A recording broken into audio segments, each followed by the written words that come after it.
ഒരു ഇടതുപക്ഷ MLA, ഒരുപാട് സ്ത്രീകൾ അദ്ദേഹത്തിനെതിരെ ആരോപണം ഉന്നയിക്കുക. എന്നിട്ട് ഇത് ക്യാഷിന് വേണ്ടി, പണത്തിന് വേണ്ടിയുള്ള ഒരു ഏർപ്പാടാണെന്ന് പറഞ്ഞ് അവിടെ അദ്ദേഹം സ്മാർട്ടാവുക, സിനിമയിലൊക്കെ സ്മാർട്ടാവുന്ന പോലെ ഒരു സിനിമാ കഥ പോലെ അദ്ദേഹം ആക്കി തീർക്കുക. തന്ത്രപൂർവം ഒരുക്കിയ ഈ കെണിയിൽ പത്രങ്ങളെല്ലാം വീണു. എലി വീഴുന്നത് പോലെ തന്നെ വീണ് കിടക്കുകയാണ്. അപ്പോൾ അതുകൊണ്ട് ട്രാപ്പാണ്, ഒരുക്കിയ ട്രാപ്പിൽ പത്രക്കാർ കൂളായിട്ട് അങ്ങ് വീണു. അതാണിപ്പോൾ സംഭവിച്ചത്. ഭരണത്തിൻ്റെ പൊടിപൂരം നടക്കുകയാണ് കേരളത്തിലെ തലസ്ഥാന നഗരത്ത്. നമുക്കിപ്പോൾ തോന്നും ആകപ്പാടെ കുളമായിരിക്കുകയാണ്. AK ശശീന്ദ്രന്മാരിൽ എന്ന് പറയുന്നു, VS സുനിൽകുമാർ പൂരത്തിൻ്റെ റിപ്പോർട്ട് ആവശ്യപ്പെടുന്നു, അതാവശ്യപ്പെടുമെന്ന് പറയുന്നു, ഇതൊക്കെ വരും. അതുപോലെ തന്നെ അൻവർ പത്രസമ്മേളനം നടത്തുന്നു.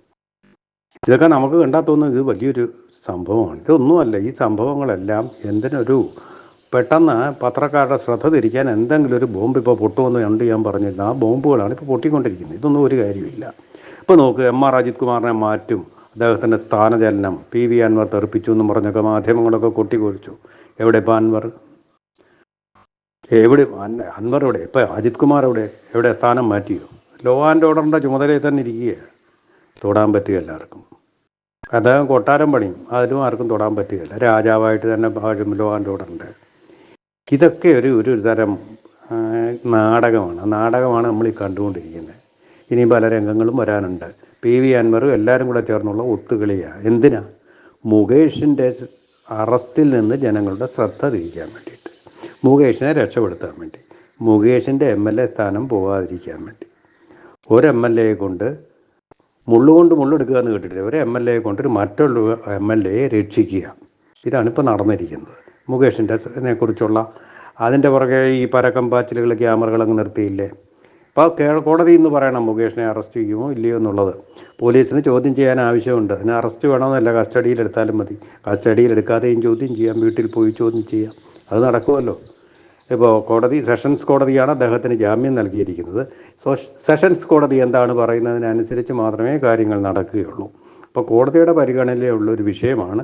അപ്പോൾ അതിനു മുമ്പ് ഈ പത്രങ്ങൾ അമിതമായിട്ട് ആക്രാന്തം മുകേഷിൻ്റെ അറസ്റ്റിന് വേണ്ടിയും അതിനുള്ള വാർത്തകൾക്കും കൊടുക്കുന്നത് തടയാൻ വേണ്ടി ഒരു കെണി, അതിൽ വളരെ തന്ത്രപൂർവം ഒരുക്കിയ ഈ കെണിയിൽ പത്രങ്ങളെല്ലാം വീണു. എലി വീഴുന്നത് പോലെ തന്നെ വീണ് കിടക്കുകയാണ്. അപ്പോൾ അതുകൊണ്ട് ട്രാപ്പാണ്, ഒരുക്കിയ ട്രാപ്പിൽ പത്രക്കാർ കൂളായിട്ട് അങ്ങ് വീണു. അതാണിപ്പോൾ സംഭവിച്ചത്. അപ്പം മുകേഷിൻ്റെ കാര്യം 2ാം സ്ഥാനത്തോ 3ാം സ്ഥാനത്തോ 4ാം സ്ഥാനത്തോ ആയിട്ട് മാറി. വളരെ പ്രധാനപ്പെട്ട ഒരു കാര്യം. ഒരു ഇടതുപക്ഷ MLA, ഒരുപാട് സ്ത്രീകൾ അദ്ദേഹത്തിനെതിരെ ആരോപണം ഉന്നയിക്കുക. എന്നിട്ട് ഇത് ക്യാഷിന് വേണ്ടി, പണത്തിന് വേണ്ടിയുള്ള ഒരു ഏർപ്പാടാണെന്ന് പറഞ്ഞ് അവിടെ അദ്ദേഹം സ്മാർട്ടാവുക, സിനിമയിലൊക്കെ സ്മാർട്ടാവുന്ന പോലെ ഒരു സിനിമാ കഥ പോലെ അദ്ദേഹം ആക്കി തീർക്കുക. അപ്പോൾ ഇതിൻ്റെ ഗവൺമെൻറ്റിൻ്റെ ഏത് പക്ഷത്താണ് നിൽക്കുന്നത്, വേട്ടക്കാരൻ്റെയോ ഇരയുടെയോ എന്നുള്ളത് വളരെ വ്യക്തമായി കഴിഞ്ഞില്ലേ. ഇത് ഇങ്ങനെയൊക്കെ സംഭവിക്കുന്നത്, സിനിമയിൽ ഇങ്ങനെയൊക്കെ സംഭവിക്കുന്നു എന്ന് എല്ലാവർക്കും അറിയാം. പക്ഷേ ആരും പറയാറില്ല. പെൺകുട്ടികൾ എന്തുകൊണ്ട് വലിയൊരു ഗ്ലാമർ താരത്തെ കുറിച്ച് ഇങ്ങനെ പറയുമ്പോൾ തങ്ങൾ ഒറ്റപ്പെട്ടു പോകും, തങ്ങളായിരിക്കും ദുർബലർ, ശക്തന്മാരെപ്പോഴും ജയിക്കുമെന്നറിയാം. അങ്ങനെയാണ് ഇവിടുത്തെ അന്തരീക്ഷം. മാധ്യമങ്ങളും അതുപോലെ തന്നെ ജനങ്ങളും ആരാധകരും ഒക്കെ ചേർന്ന വലിയ പണം, ഇതിൻ്റെയൊക്കെ വലിയ പിൻബലം നടന്മാർക്കുണ്ട്, മുകേഷിനും ഉണ്ടാകും. പിന്നെ അദ്ദേഹം രാഷ്ട്രീയമായിട്ട് അധികാരം കൂടി കൈയാളുന്നു. MLA ആണ്, ഭരണകക്ഷിയുടെ MLA ആണ്. അപ്പോൾ വളരെ ശക്തനാണ്. അപ്പോൾ പിന്നെ ഗ്ലാമറും ഉണ്ട്, ജനങ്ങളുടെ ആരാധനയുണ്ട്. അപ്പോൾ ജനങ്ങളും കൂടെ ഫാൻസും ഉണ്ട്. അപ്പോൾ എല്ലാവരും കൂടെ എതിരാവും, ഇടതുപക്ഷവും കൂടെ എതിരാവും. പരാതി കൊടുക്കുന്നവരുടെ ജീവന് തന്നെ ഭീഷണിയാണ്. ഇപ്പോൾ ജീവൻ പോയിട്ടില്ല, മാനമേ പോയിട്ടുള്ളൂ. ജീവനും കൂടെ ഭീഷണിയാവും എന്ന് വിചാരിച്ചാണ് പരാതി കൊടുക്കാത്തത്. എങ്കിലും ഹേമ കമ്മിറ്റി വന്നപ്പോൾ പേടിച്ച് പെൺകുട്ടികൾ പരാതി കൊടുത്തു. പരാതികൾ കൊടുത്തു കഴിഞ്ഞിട്ടും വീണ്ടും പരാതി കൊടുത്തുകൊണ്ടേ ഇരിക്കണം എന്നുള്ളതാണ്. അതിലെ ഡോസ് തീരുന്നില്ല. അതിൻ്റെ ഡോസ് കൂട്ടി വരികയാണ്. അത് നേരിട്ട് പരാതി കൊടുക്കണം. അങ്ങനെ അവരെ ഒറ്റപ്പെടുത്തണം. ആരാ പരാതി കൊടുത്തതെന്ന്, പിന്നെ അവരെ പറ്റി അസഭ്യം പറയണം, കിംവദന്തി പറയണം, കള്ളവാർത്തകൾ പ്രചരിപ്പിക്കണം, സിനിമാ മാസികകളുടെ ഗോസിപ്പുകൾ വരണം. ഇപ്പോൾ ഇത് തന്നെ പറഞ്ഞില്ലേ, മുകേഷ് പൈസ ചോദിച്ചു, അത് കൊടുക്കാഞ്ഞതിന് പകരമായിട്ടാണ് ഇങ്ങനെയൊക്കെ പരാതി പറഞ്ഞത്. ആര് പരാതി കൊടുത്താലും ജെനുവിനായിട്ടുള്ള കേസാണെങ്കിലും ഏത് അതിജീവിത പറഞ്ഞാലും ഏത് അഭയ പറഞ്ഞാലും പറയാവുന്ന ഒരു ന്യായം മാത്രമാണിത്. ഇതിപ്പോൾ ശുദ്ധനായിട്ട് വരണമെങ്കിൽ, അഗ്നിശുദ്ധനായിട്ട് വരണമെങ്കിൽ അറസ്റ്റിനെ നേരിടണം, ജയിലിൽ പോകണം, ശിക്ഷാ നടപടികൾ കൈക്കൊള്ളുന്നു വരെ. അങ്ങനെ വന്നതാണല്ലോ MJ അക്ബർ, അങ്ങനെ വന്നു. അതുപോലെ തന്നെ പലരും അങ്ങനെ പുറത്ത് ക്ലീനായിട്ട് വന്നിട്ടുണ്ടല്ലോ. നമ്മുടെ തന്നെ പി ജെ ജോസഫ് അങ്ങനെ പുറത്ത് വന്നിട്ടുണ്ടല്ലോ. അങ്ങനെ എത്രയോ പേര് രാഷ്ട്രീയക്കാർ തന്നെ പുറത്ത് വന്നിട്ടുണ്ട്.